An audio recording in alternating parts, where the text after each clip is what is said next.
Good morning. आज हम शुरू करेंगे मुग़ल साम्राज्य का अगला भाग। इससे पहले हम पढ़े थे कि बाबर जो है अफ़गान शासक इब्राहिम लोदी को हराकर भारत में मुग़ल साम्राज्य की नींव डाली थी। उसके बाद जब बाबर की मृत्यु हो जाता है तो हुमायूं जब गद्दी पर बैठता है, इधर धीरे धीरे अफ़गान शासक फिर से अपनी स्थिति को मजबूत करने में लगे थे। उसी अफ़गान शासक में एक के बारे में हमें पढ़ना है, शेर शाह सूरी के बारे में। कि आगे देखेंगे कि शुरू में कि जिस समय बाबर चंदेरी का युद्ध लड़ रहा था 1528 ईस्वी में, उस समय शेर शाह ने बाबर का साथ दिया था।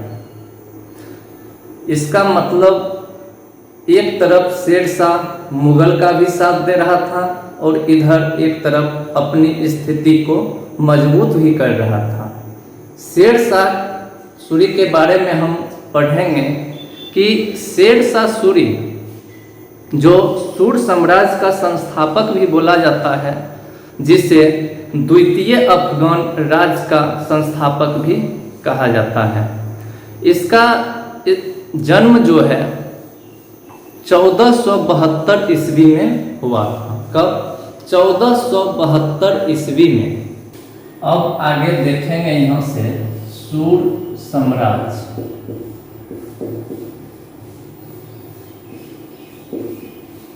शेर शाह,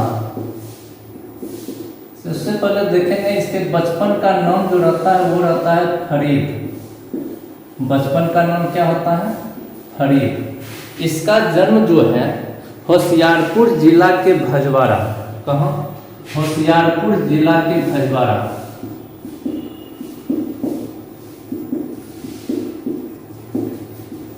यह पड़ता कहाँ है? यह पंजाब में पड़ता है।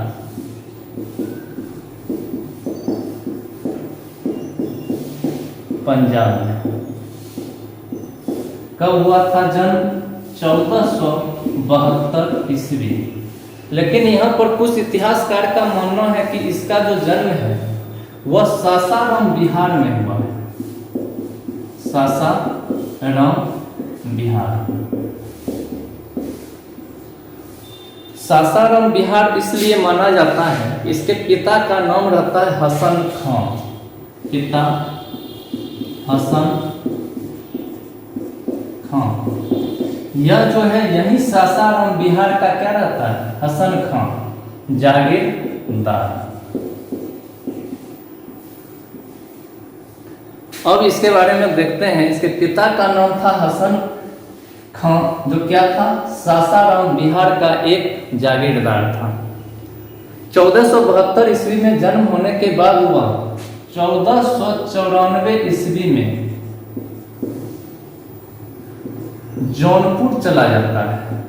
जौनपुर। कौन? फरीद। कहाँ चला गया? जौनपुर शिक्षा ग्रहण करने के लिए। और वह वहाँ औपचारिक शिक्षा जो है ग्रहण करता है। या जौनपुर पड़ता है उत्तर प्रदेश। शिक्षा ग्रहण करने के बाद वह उस समय जो है बिहार का जो दक्षिण बिहार, उस समय दक्षिण बिहार का शासक बहार खान लोदी। कौन? बहार खान लोदी। उस समय दक्षिण बिहार का सूबेदार, दक्षिण बिहार का सूबेदार बहार खान लोहानी।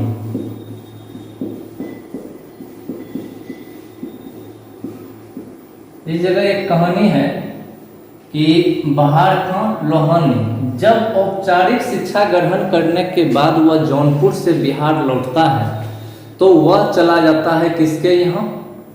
यही बहार खान लोहानी के यहाँ नौकरी करने के लिए चला जाता है। कब? 1520 ईस्वी में। और इसी के यहाँ जाने के बाद एक दिन वह जंगल में निकलता है शिकार करने और एक शेर को निहत्थे बिना हथियार का वह मार देता है, और इसी पर प्रसन्न होकर के बहार खान रोहानी जो है इसको शेर खां का उपाधि देता है। शेर खां, पहला नाम क्या हो गया? फरीद। फिर देखते हैं दूसरा, शेर खां। उसके बाद बहार खान लोहानी का क्या होता है? मृत्यु हो जाता है। मृत्यु होने के बाद इसको जो है बहार खान लोदी का पुत्र रहता है जलाल खां, पुत्र जलाल खां।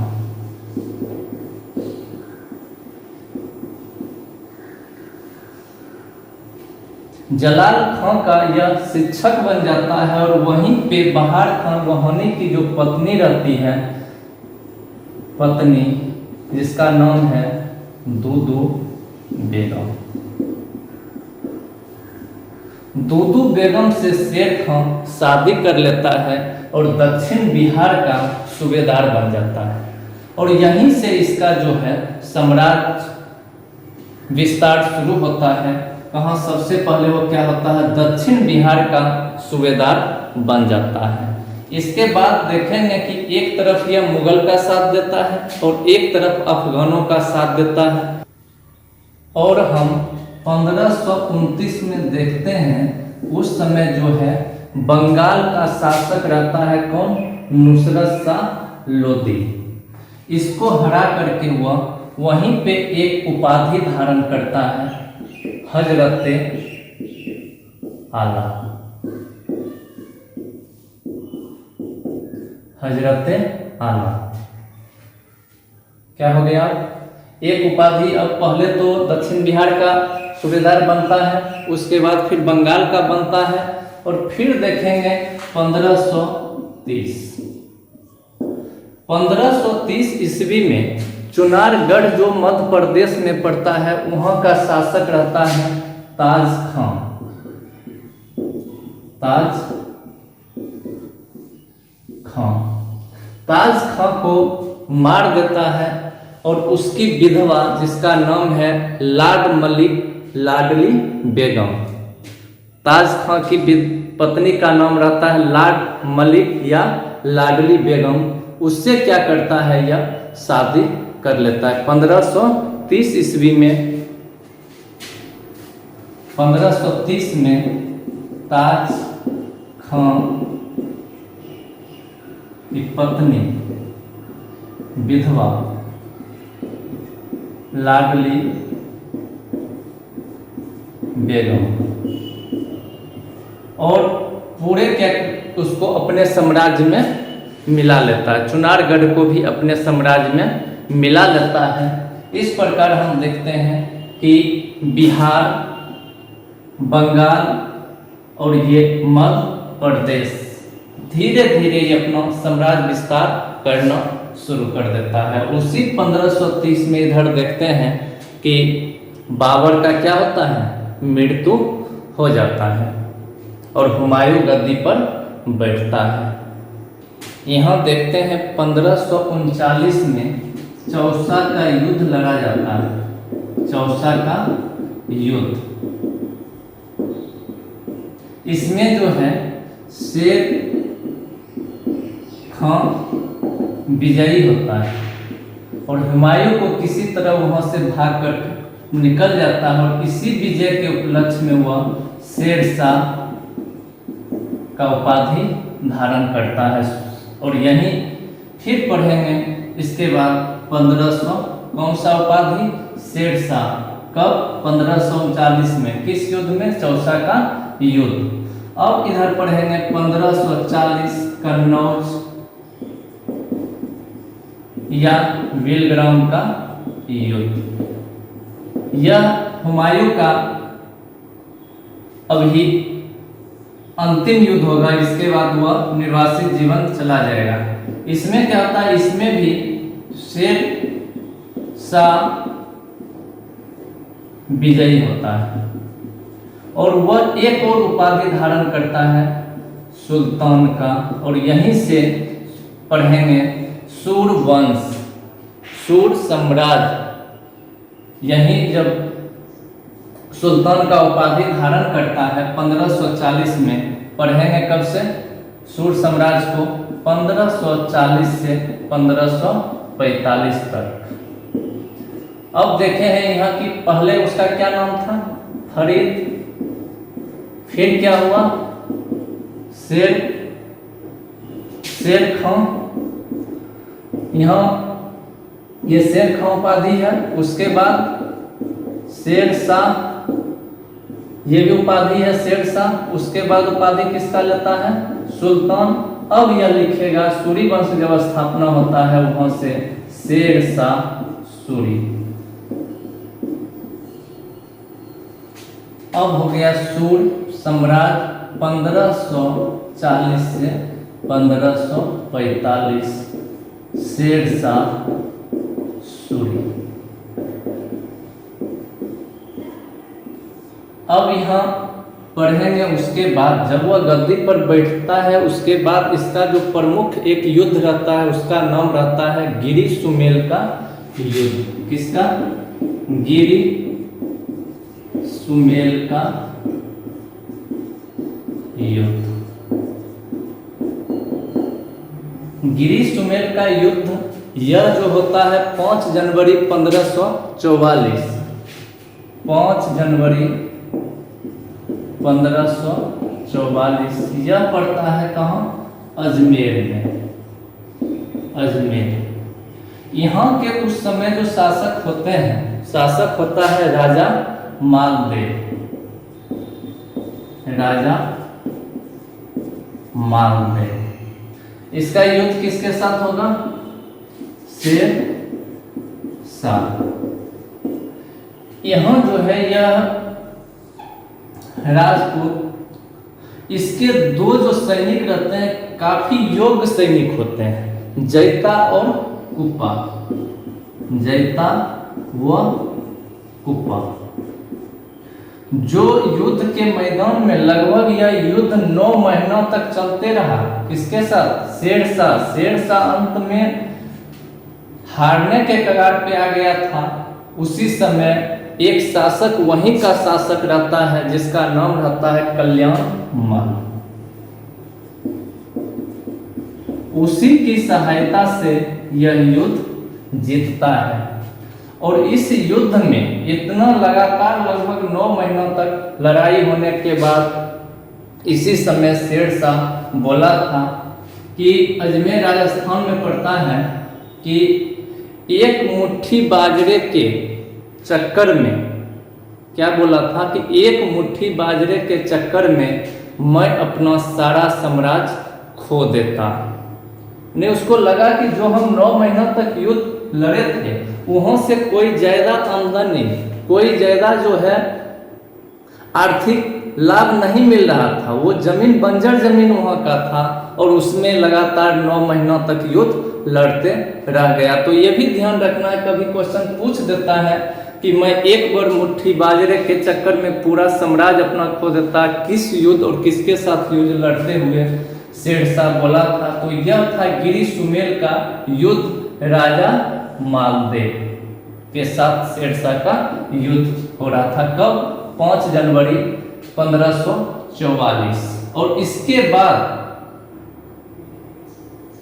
उसके बाद एक युद्ध जो शेर शाह सूरी का अंतिम युद्ध होगा और काफी निर्णायक युद्ध होगा, कालिंजर का युद्ध। कालिंजर का युद्ध।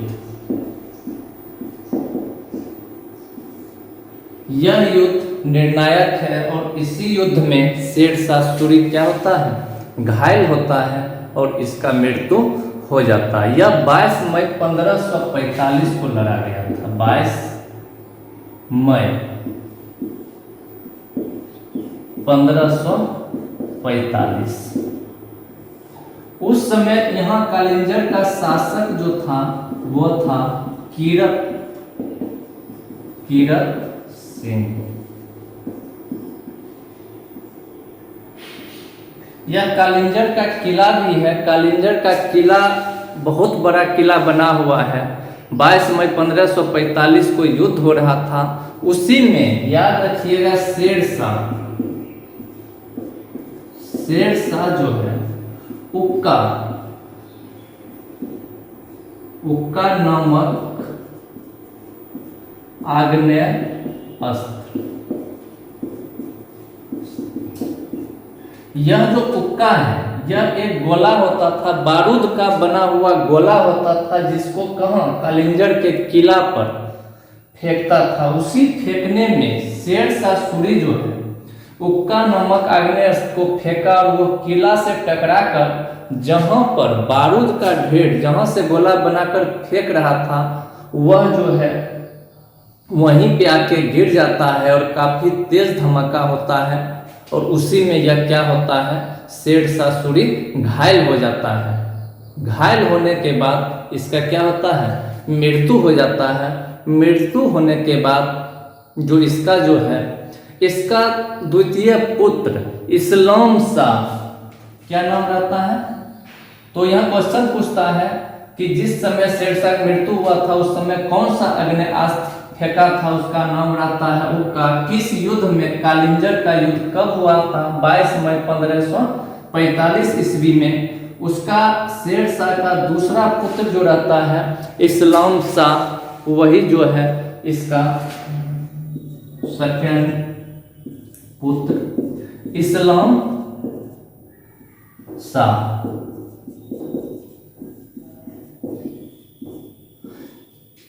शेरशाह सूरी जो था वो अपना मकबरा बनाने के लिए पहले से ही बताए जगह लिखे हुए था, बताए हुए था। वह जगह जो है वह सासाराम में है, 20 तालाब में, तालाब के बीच में बना हुआ देखते हैं शेरशाह सूरी का मकबरा। पूछता अगर क्वेश्चन उसका मकबरा कहाँ है, सासाराम बिहार। अब यहाँ देखते हैं शेरशाह सूरी का प्रशासनिक व्यवस्था कैसा था, प्रशासनिक सुधार क्या था। शेरशाह सूरी जो है वह केंद्रीयकृत प्रशासनिक व्यवस्था किया हुआ था, यानी सारी शक्तियां जो है सुल्तान के पास रहता था।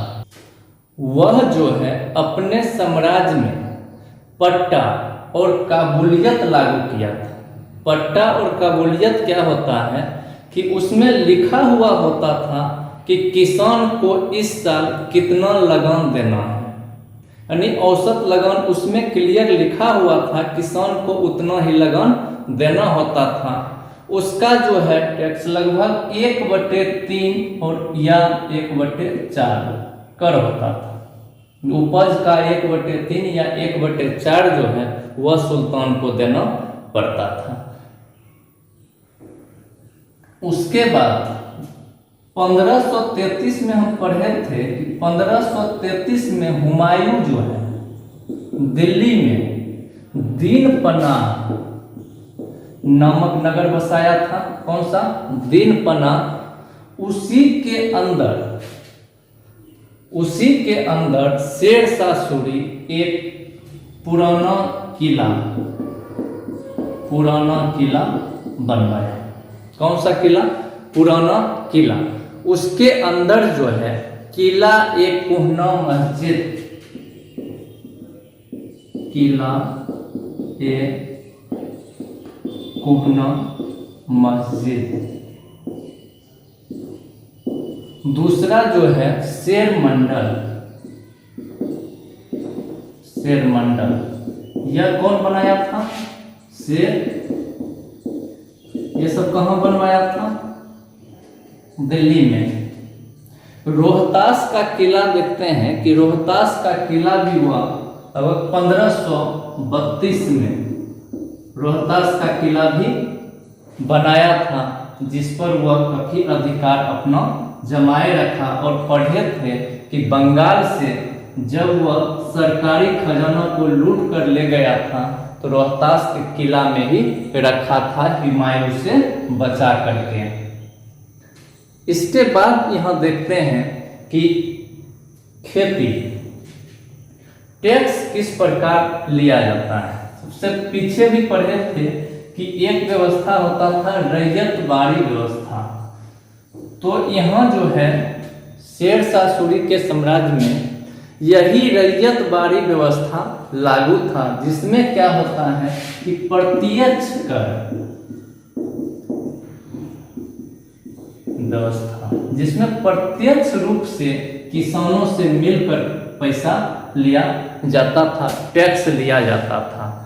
पूरे साम्राज्य में व्यापारिक वाणिज्यिक कर जो होता है, जो एक राज्य से दूसरे राज्य में जाते हैं, उसके लिए यह मात्र दो जगह चुंगी कर लगता था। कितना जगह? 2 जगह। इससे क्या होता था कि व्यापारियों को काफी व्यापार करने में सुविधा मिल रहा था, और जगह जगह व्यापारियों की सुविधा को देखते हुए सराय का निर्माण कराया।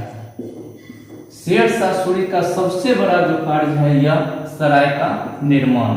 यह क्या होता है कि जब रास्ते में 2 किलोमीटर 5 किलोमीटर पर एक सराय होता था, जहां व्यापारी वर्ग के लोग या यात्री वहां रुका करते थे, विश्राम किया करता था, वहां जो है किस प्रकार का अधिकारी है उस प्रकार का वहां व्यवस्था किया हुआ रहता था। जिस प्रकार अभी रेलवे में देखते हैं हर स्टेशन पर एसी सामान सब लगा हुआ रहता, उसी प्रकार सराय यात्रियों को रुकने का एक क्या होता है, जगह होता है, यह बनाया गया था।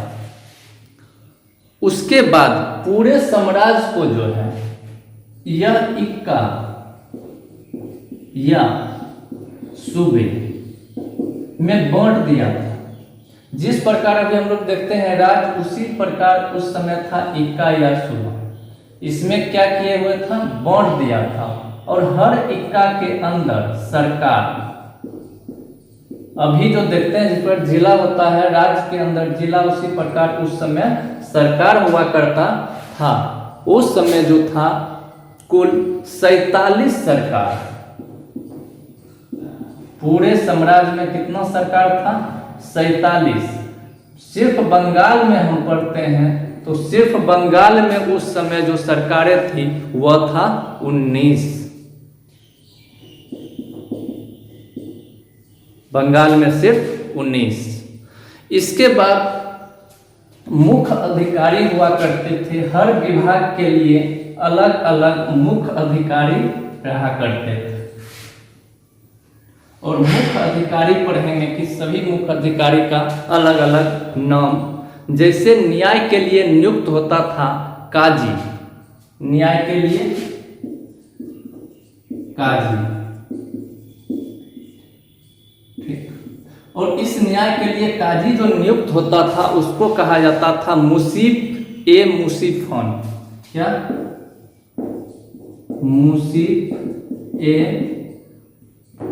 मुसीफान। और मुख्य अधिकारी जो होते थे, जिसको हम लोग मुख्य अधिकारी अलग अलग विभाग में रखा जाता था, उसको कहा जाता था सिकदार ए सिकदारन। मुख्य अधिकारी सिकदार ए सिकारन। अब देखेंगे यहाँ सैनिकों में सुधार। सैनिकों में सुधार में देखते हैं कि अलाउद्दीन खिलजी की तरह यह घोड़ा दागने की प्रथा। दूसरा क्या था, सैनिकों का हुलिया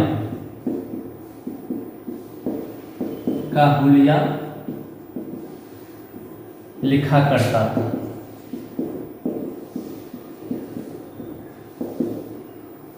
अब इसके बाद देखते हैं कि वह करेंसी में क्या था कि सोना चांदी और तांबा का, वर्तमान में ब्रिटिश जो है प्रणाली जो चल रही है, ब्रिटिश रुपये प्रणाली, उसी के आधार पर वह चलाया था किसका, सोना चांदी और तांबा का। उस समय जो था कि तांबे का दाम, इस पर ध्यान दीजिएगा, तांबे का दाम 380 ग्राम और चांदी का रुपया, चांदी का रुपया 180 ग्राम। एक बार क्वेश्चन पूछा है कि तांबे का दाम और चांदी का रुपया का विनिमय जो है दर क्या है, किस अनुपात में, तो 64:1। क्या है, तांबे का दाम और चांदी के रुपये का विनिमय दर का अनुपात क्या है, तो 64:1। उसके बाद इनकी प्रशासनिक व्यवस्था इतनी सुदृढ़ थी कि व्यंग करते हुए अब्बास खान सरवानी ने लिखा था कि अगर उस समय कोई भी बूढ़ी महिला टोकरी में सोना चांदी जवाहरात भर कर ले जाता है, रात में ले जाती है, तो जाते हुए शेरशाह सूरी के डर से उसे कोई भी रात में छीन नहीं सकता है। यानी इसका प्रशासनिक व्यवस्था उसके डर से, उसका जो दंड देने का था उसके डर से कोई भी उसे परेशान नहीं कर सकता था। इसके बाद देखते हैं एक और जो है उसका योगदान बहुत ही, जो उसने 2-3 प्रकार का शेरशाह सूरी ने रोड बनवाया था। उस रोड को आज भी हम लोग याद करते हैं। एक कलकत्ता में जगह पड़ता है, बंगाल कलकत्ता में जगह पड़ता है सोनार गांव। सोनार गांव से यह रोड शुरू हुआ था और होते होते ऐसे करते हुआ पंजाब अमृतसर, कहां से, सोनार जगह का नाम है जो पड़ता है कहां, सोनार गांव। यह पड़ता है बंगाल कलकत्ता। यहां से कहां, पंजाब अमृतसर। यह लगभग 4500 किलोमीटर रोड है। 4500 किलोमीटर रोड पड़ता है। इस रोड को किसने बनवाया था, शेरशाह सूरी ने, शेरशाह सूरी ने। और इसी रोड का नाम दिया गया है ग्रैंड ट्रंक रोड। और इसी के बारे में पढ़ेंगे बाद में, जब पढ़ेंगे ब्रिटिश डलहौजी, जो इसका नाम बदल देता है और रख देता है जीटी रोड। इसको अभी हम एक और नाम से जानते हैं, NH1 व NH2।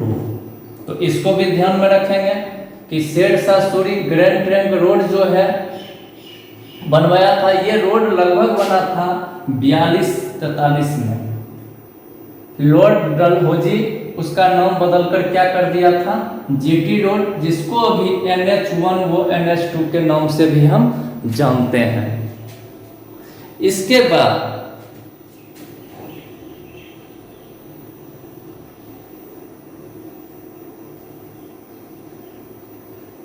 एक इतिहासकार है KR कानूनगो। क्या नाम है उसका, KR कानूनगो। वह अपने इतिहास में लिखता है कि शेरशाह सूरी जो था वह शेरशाह सूरी के द्वारा बनाया गया सड़क और सराय अफगान साम्राज्य की धमनियां थी। KR कानूनगो क्या बोलता है, शेरशाह सूरी के द्वारा बनवाया गया सराय वो सड़क अफगान साम्राज्य की धमनियां थी। ये भी याद रखना है। किसका, KR, ये इतिहासकार है, इसका बुक भी आता है कानून गो। यही लिखता है कि अफगान साम्राज्य की धमनियां।